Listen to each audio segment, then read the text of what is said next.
Bienvenidos a En Contexto, mi nombre es Sebastián Salazar y los voy a acompañar durante la siguiente media hora. Nos tocan los titulares. El cambio de la ley de promoción agraria en el capítulo laboral va a tener un efecto nocivo o tendría un efecto nocivo sobre los pequeños agricultores. En otras noticias, la pandemia y las políticas públicas que han sido pasadas van a poner en riesgo la sostenibilidad de la educación privada en nuestro país. Esto y mucho más aquí en Contexto.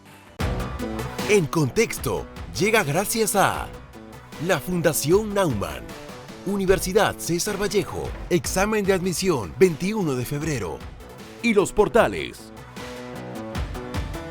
Estamos de vuelta aquí en Contexto y vamos a hablar de uno de los temas que vimos en los titulares, es la situación de la pequeña agroindustria en nuestro país. Como ustedes bien saben, ha habido una buena cantidad de noticias en torno a la ley de la promoción agraria. Sin embargo, este sector, como se ha visto, es bastante heterogéneo y asimétrico en algunas cuestiones. Por ejemplo, el 4.4% del área agrícola de Perú se utiliza para producir alimentos de muy alta calidad. Es por eso que nosotros, por ejemplo, somos grandes exportadores de espárragos, paltas, alcachofas, arándanos y otros productos, al menos según ha informado antes la Cancillería en uno de sus tantos informes. Sin embargo, la situación para la industria es bastante frágil y la verdad que se muestran asimetrías espectaculares. Por ejemplo, el restante de los agricultores, es decir, el 95.6% de ellos, se encuentran más bien en una situación casi de pobreza o de fragilidad, ya que sufren de falta de conectividad, es decir, no tienen cómo vender sus cosas, falta de tecnología, no tienen cómo producir mejor o más, o en cualquier caso conservar lo que tienen, y en general no tienen cómo manejar sus cuentas, una falta de capacitación financiera. Pensemos nomás en lo que ocurrió con el agrobanco. En ese sentido, miles, y si no decenas de miles de agricultores, sobre todo los más pequeños, siguen a la espera de rescates financieros para poder de alguna manera seguir con sus negocios y sobre todo evitar morir de hambruna. Para justamente hablar de esta situación tan asimétrica que se encuentra en nuestro país, está con nosotros el doctor Tony Salas, consultor internacional del sector agroindustrial. Gracias por estar aquí con nosotros. Gracias, Sebastián, por haberme invitado. Bueno, vamos con lo primero. ¿Cuál es la situación actual desde su punto de vista de la situación o de la industria de la que estamos hablando en nuestro país? Bueno, no mi punto de vista, ¿no? Tú acabas de recitar claramente lo que está pasando, ¿no? Entonces, el pequeño productor, desde hace ya un buen tiempo, está pues a la deriva. Es un productor también bastante mayor, con lo cual hay una segunda generación que no le está conveniendo quedarse en eso. Quedarse en ser productor agrario.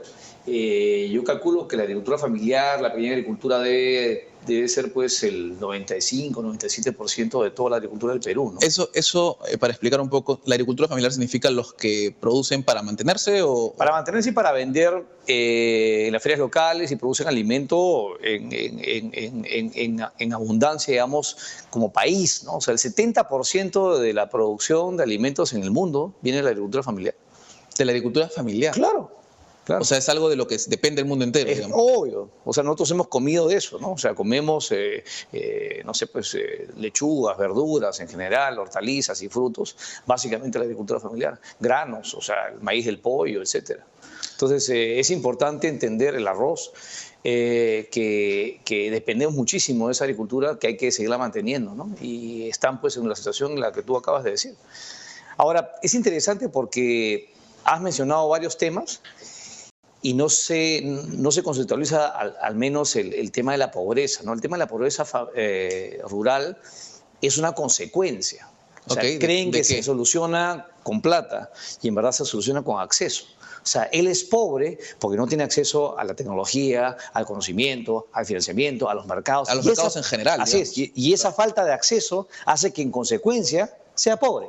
Ok, entonces digamos no se soluciona con plata. Es el aislamiento lo que está como causa.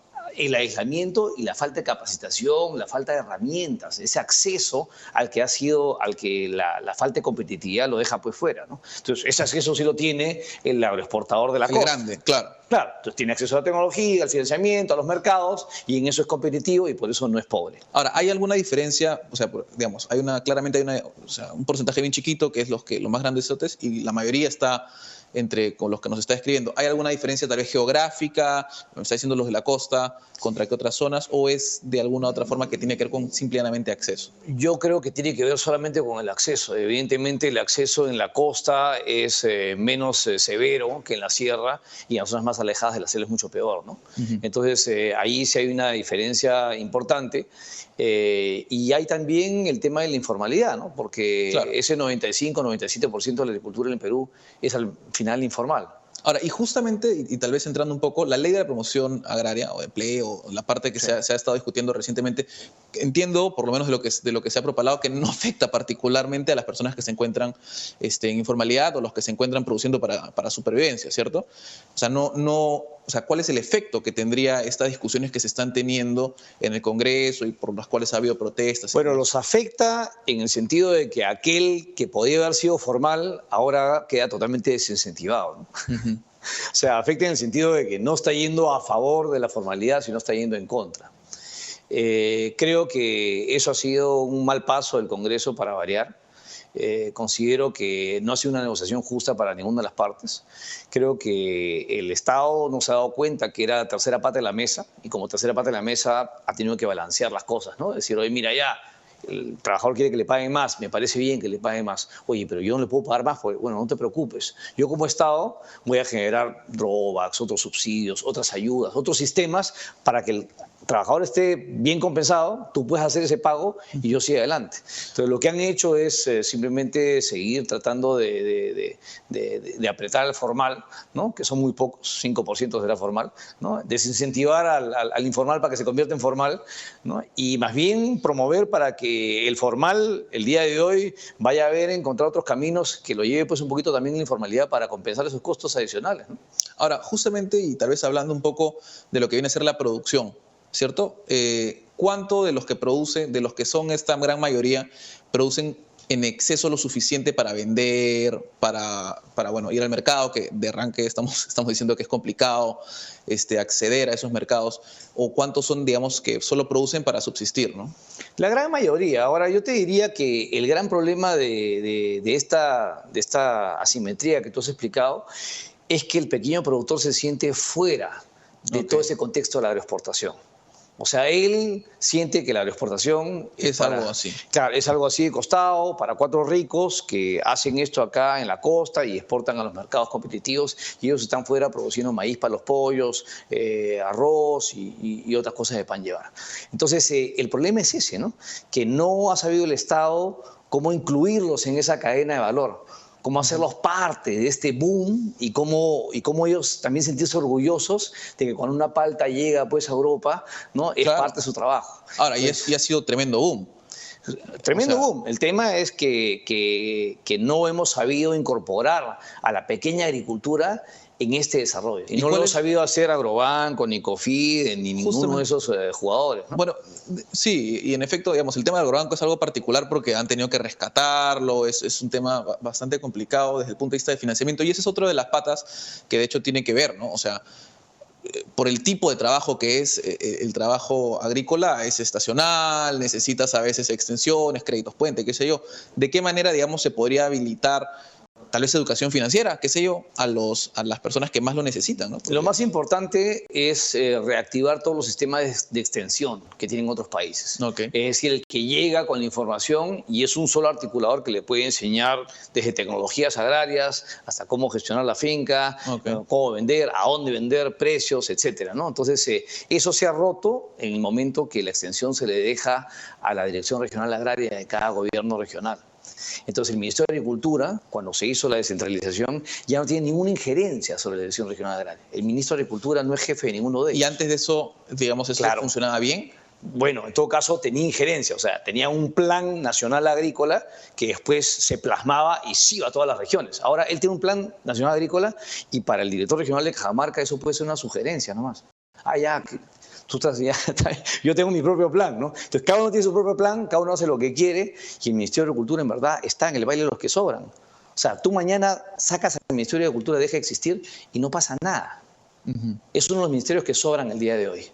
O sea, no tiene ninguna injerencia, lo único que tiene injerencia diría yo que es el SENASA, el ANA, porque regula el agua, ¿no? Pero si no, como entidad así de planes públicos de desarrollo, o sea, lo único que hace es construir más proyectos especiales, ¿no? Perú Agro, Agroperú, Pronamach, esos programas que al final del día terminan haciendo cosas que les debería hacer el privado. O sea, ¿qué pasa si tú dices ahora a las empresas agroexportadoras, oigan, ¿qué les parece si 10% sobre exportación o 5%, ¿por qué no es de productos de pequeños productores? ¿Por qué no les pasan a ellos los plantones de palto, de sitios, y nosotros vamos a dar plata a las empresas para que hagan eso? Porque somos muy malos administrando la plata. Claro. Okay, no se lo vamos a dar al gobierno regional porque al final ya sabemos dónde va a acabar.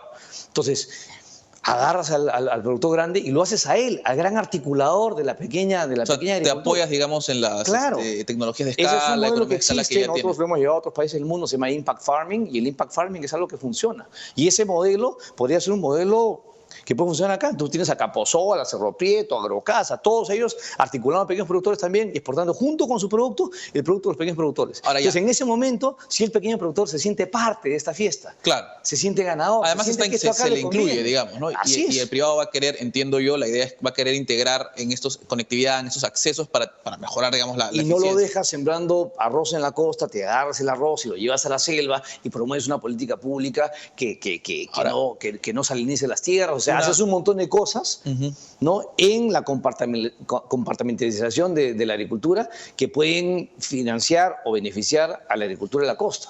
Ok, bueno, muchísimas gracias. Gracias por esa entrevista. Creo que ha quedado varios temas pendientes. Por ejemplo, ahí el efecto que podrían tener tal vez los transgénicos en la producción, ¿cierto? Sobre todo en los pequeños agrícolas. Muchísimas gracias por esa entrevista. Gracias también, Sebastián. Nosotros nos vamos a una pausa y volvemos con más aquí en Contexto.